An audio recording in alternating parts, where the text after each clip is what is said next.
Well, the race against the clock kicked into high gear at the 11th hour here in Washington.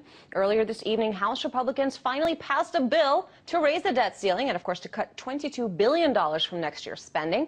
But it was largely a symbolic gesture. In fact, Boehner might as well have added a pony to his bill. He's not getting that either. That's because the legislation now heads to the Senate where it is pretty much guaranteed to be voted down, possibly as early as this evening. And then, of course, it is back to square one. Now, the Senate Majority Leader will try to kickstart the process of moving to a final vote on a new plan.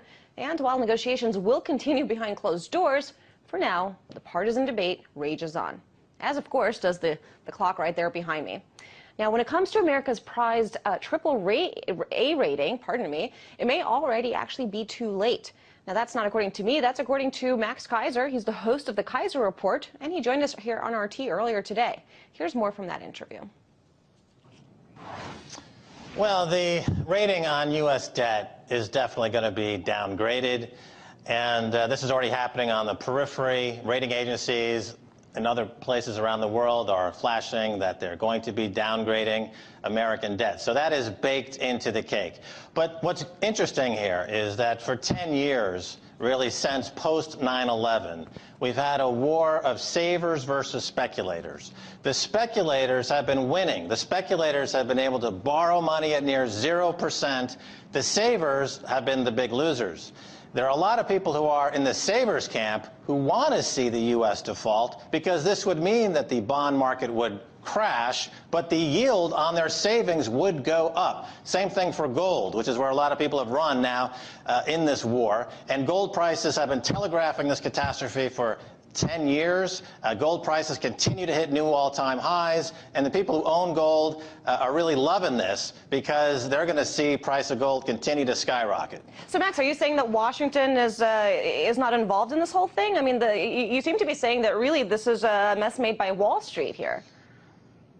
Well, Washington is a peripheral player now. We see this all over the world, whether it's IMF is now pulling the strings in Europe. They're also pulling the strings in Washington. Christine Lagarde, as a matter of fact, said, who's the new chief of the IMF, that the extraordinary privilege the extravagant privilege of the U.S. dollar that's been enjoyed since World War II is now at risk as the U.S. dollar loses its world reserve currency. So the world is adjusting. The dollar will lose its status as world reserve currency. The U.S. debt will lose the AAA rating, and it's a complete different configuration. And Washington is not the biggest player in this.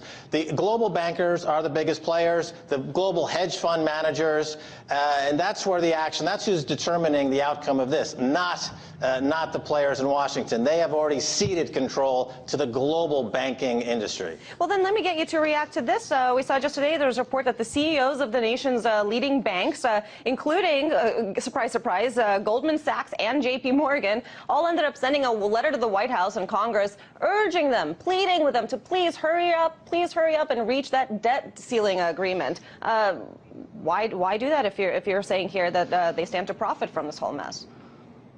Well, Lloyd Blankfein at Goldman Sachs, Jamie Dimon at JP Morgan, these are what I call 9/11 crybabies. They refuse to compete in this world. They want interest rates to be near zero. With a functioning U.S. economy, would mean interest rates are higher, which would destroy the speculators, but put money into the pockets of working class people. But the Jamie Dimons and the Lloyd Blankfeins and Wall Street in total, they're, as I call, they're 9/11 crybabies.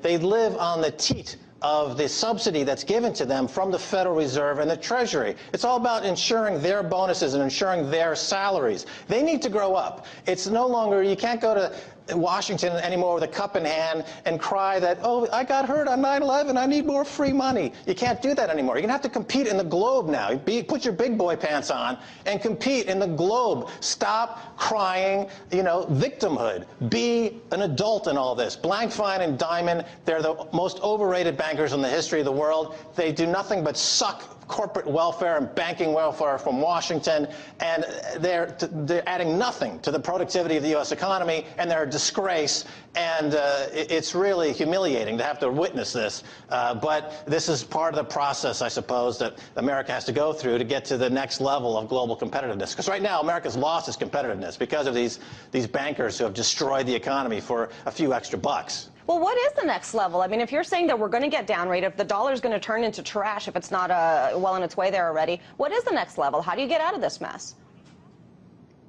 Well, the way you get out of this mess is you need to accept the fact that the dollar is in a bubble and needs to be marked down by 50 or 60%. You need to take the hit, similar to what Iceland did. They said, look, we can't, we're not going to spend the rest of our time in the indentured servitude position from these bankers. We need to take the hit and let the krona collapse.